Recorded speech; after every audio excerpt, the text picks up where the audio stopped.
Sabão de 2 minutos no liquidificador. Bora aqui pro primeiro passo, galerinha. O primeiro passo, você vai desmanchar essa solda cáustica em 150 ml de água. Olha aqui, ó. Esse copo aqui é o meu de medida, que é de 150 ml. Mas se você não tiver o copo, esse copinho de extrato é a mesma quantidade. Você vai colocar em uma vasilha maior, 150 ml de água. E aqui eu tenho a medida de 150 gramas, que eu vou colocar aqui na colher para vocês terem a noção. Colocando com a colher para quem não tem a medida, viu, galerinha? Bora aqui, ó. Vamos contar. 1, 2, 3, 4, 5. Lembra, se vocês não souber fazer, vocês usam máscara e usam também a luva, viu, gente? 7, eu acho.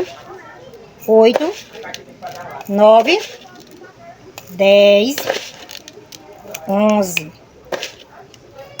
11 colheres, ó.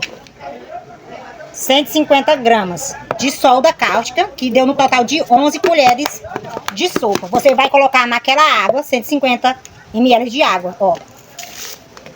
A minha solda é essa, 96, 99%, viu, galerinha? Pra quem perguntar. Vou deixar essa solda descansar, galerinha, por no mínimo 30 segundos, meia hora. Quanto mais tempo demorar, melhor.